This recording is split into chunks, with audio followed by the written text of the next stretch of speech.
Peter's response to realizing that Jesus was perhaps the most significant person he was ever going to encounter in his life seems a little odd to me.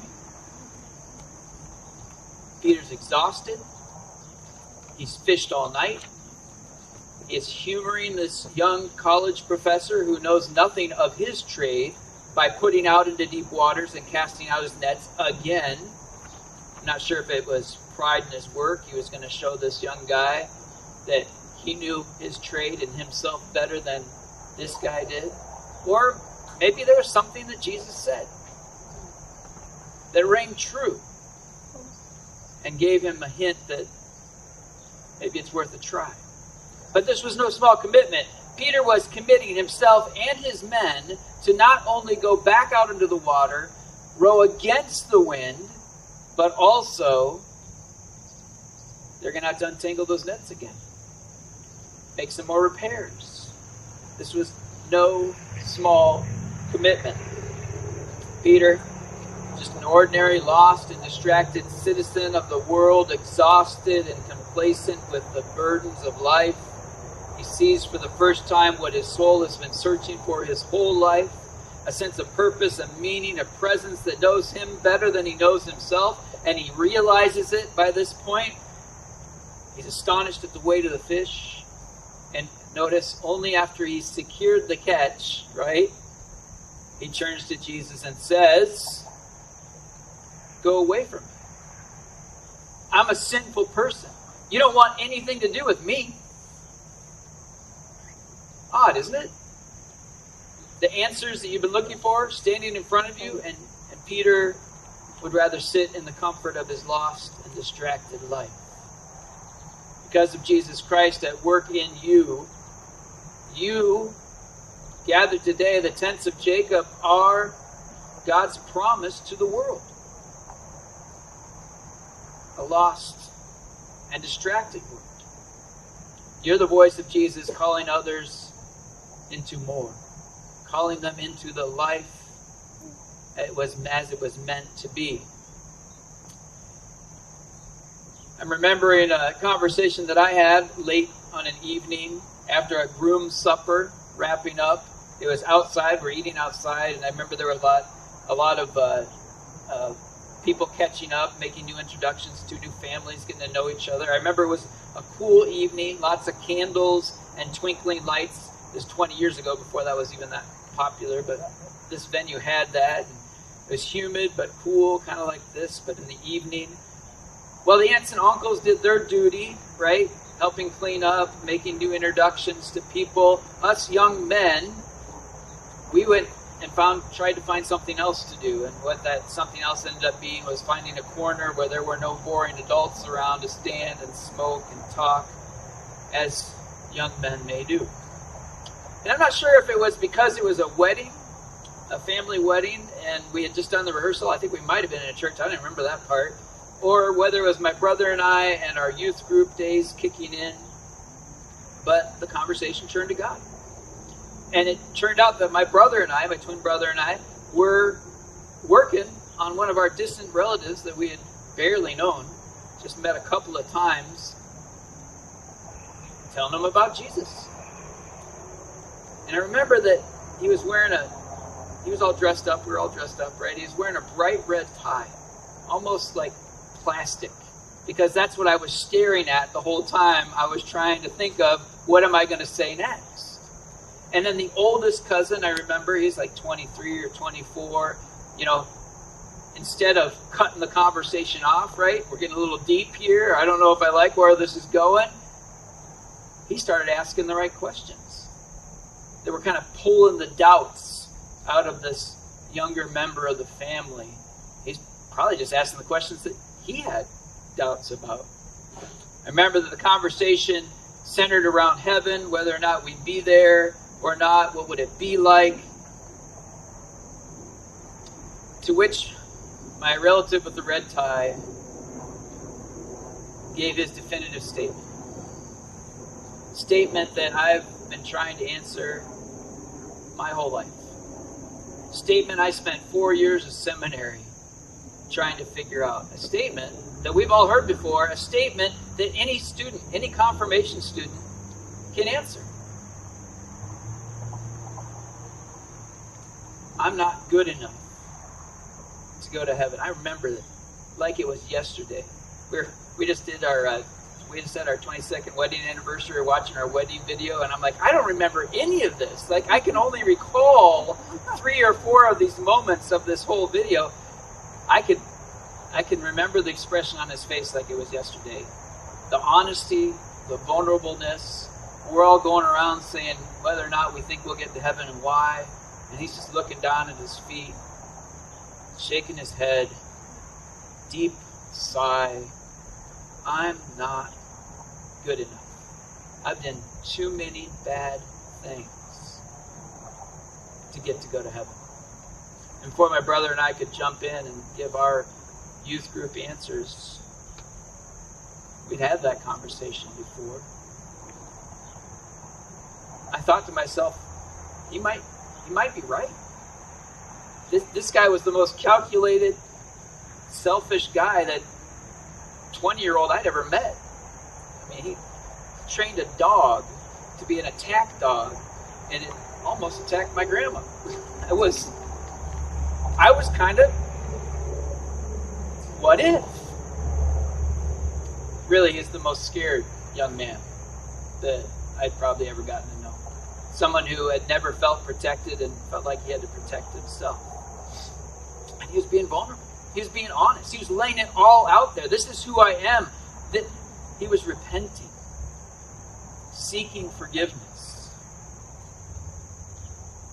And the only thing preventing him from hearing that hope was that he could not picture a power outside of himself that could correct the wrongs that he had done.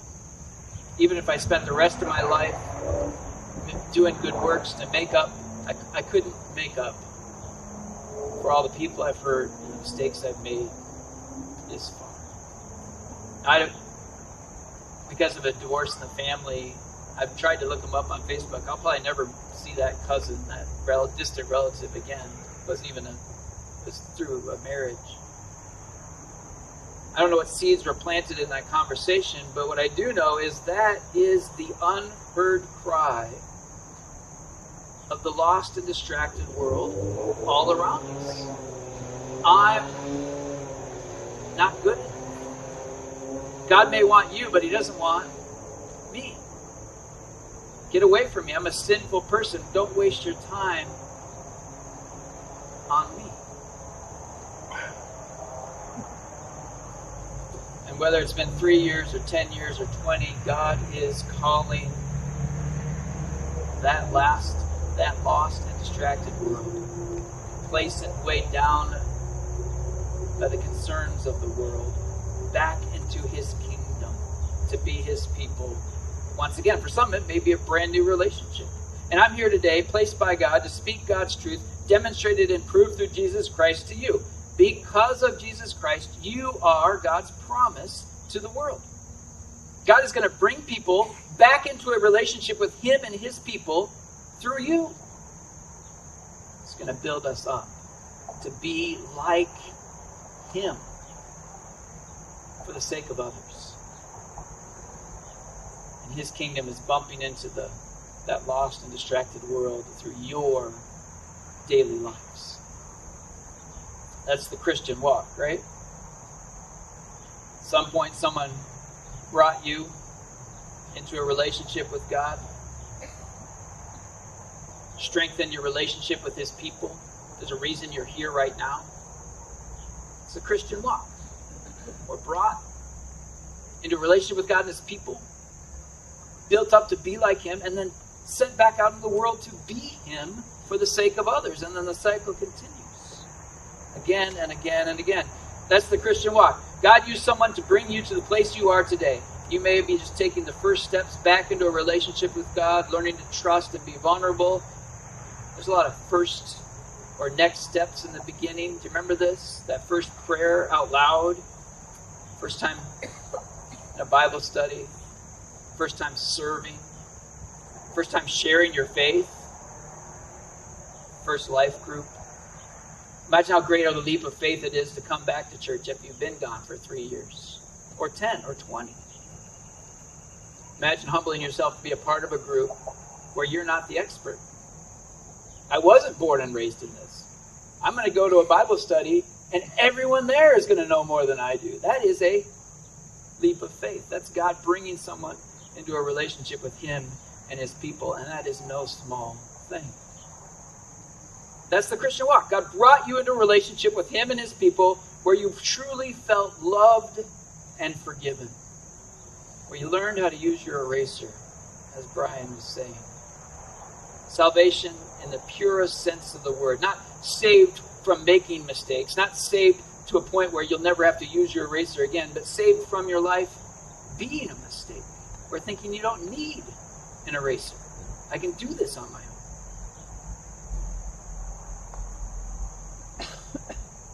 That's the Christian walk.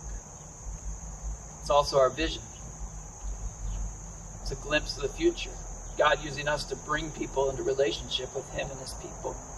Soon after, if not at the same time, as was the case with Peter, you felt called to something more. That'll be our focus for this first series, the next 4 Sundays and today. God's always working to bring you into a right relationship with him, but most of us have been called into a season of building or bumping into the world. That's where we'll start with our vision, is studying the call of the first disciples, asking how it is that God is building us up to be like him for the sake of others. You may not have realized this, but when Peter was on that boat listening to that teacher say, go out and cast your nets again, he was just beginning to understand who God was in his life, and he had just met Jesus for the first time. We think of him as the rock on which the church is built, but he started the same place all of us started. Someone brought him, Jesus brought him into a relationship with God through himself. Soon after, if not at the same time as you are brought into a relationship with God, you're called into something more. That saving, abiding grace helps us see ourselves not as the world does, or even through our parents' eyes. We're able to see ourselves as God sees us, and we yearn to be like him for the sake of others. God graciously could use anyone, but he calls us to follow him, and in so doing, God begins the process of building us up to be like him for the sake of others. And from that first call, we've all spent seasons of our lives yearning for and working at learning more about God and ourselves through study, through service, through generosity. Can you picture these seasons of your life? Some seasons longer than others. The seasons of growth and change different each time. Growing with God's people, being built up. And that's how the Christian walk works. We move first from the first steps of faith to a dedicated periods of our life where we're being built up to be more like Jesus Christ. We learn from others, and they learn from watching us. Our efforts are multiplied as the ministry of Christ is replicated among us, each seed producing many more seeds and multiplying upon itself season after season. Where there was one person who really went out of the way to greet others, they grabbed another person to walk beside him and said, this is how I'm doing it. I think this is working. Let's both work at this. Now there's 2 people.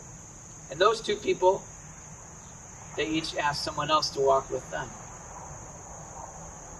It doesn't take too many seasons of walking together before half the church has embraced the art of welcoming each other and the stranger. God is multiplying us, building us up to be like him for the sake of others. That's the Christian walk, and it's our vision. Glimpse of the future for this church. Bring, build, bump. All the while, as we walk the Christian walk, from that first moment we learn to take a leap of faith, God has been sending us out to be his kingdom, bumping into that lost and distracted world. Often without realizing, we find ourselves sharing the words of hope and healing that we heard on Sunday morning, or at the very least, we find ourselves patient with someone who needs a listening ear, loving to those who upset us, looking for the interruptions throughout the day, because that's where life really happens. Like seasons of growth that we go through. We go through seasons where we're more or less aware of how God is using us to bump into the world, to challenge and comfort the lives of those around us. But there are also times where we're intentional about it. We're on fire. We're on a mission from God. We seek out our devotion and our worship. Each and every influence from God, because we know it's those moments that help us set ourselves apart, set ourselves aside for the sake of others, so that we can be used by God. We want to see it, even though it's happening all the time. Our daily life is the bump from God that brings others into a relationship with Him. And it is God, with God's people, that we are built up to be like Christ for the sake of others. Bring, build, bump. I invite you to join our leadership and our staff as we narrow the focus of God's mission for Messiah Lutheran Church into those 3 steps or 3 seasons of our faith walk. It's always been God's mission, always been God's goal to bring others, to build them up, to go back out into the world through you. And believe me, that world is struggling. It's lost. It's distracted. It's complacent. It's weighed down by the burdens of trying to live life on your own. It's in need of what God does through you and the church. There are people in your life who are in so many different ways screaming out, "I'm not good enough." Get away from me. Don't waste your time on me. It's the unheard cry of our lost and distracted world. Whether it's been 3 years or 10 years or 20 years, God is calling those people back to His kingdom through you. How beautiful are the tents of Jacob. How beautiful are the families of Messiah Lutheran Church. I stand here as one who has seen a vision, a glimpse of the future, and that is that God is using you to bring others into a relationship with Him. God is building you up in this place, and God's kingdom is bumping into that world that needs it. That miraculous, powerful, mysterious kingdom at work all around us and through you is overtaking the world. You are that promise, God's promise to the world. In the name of Jesus, amen.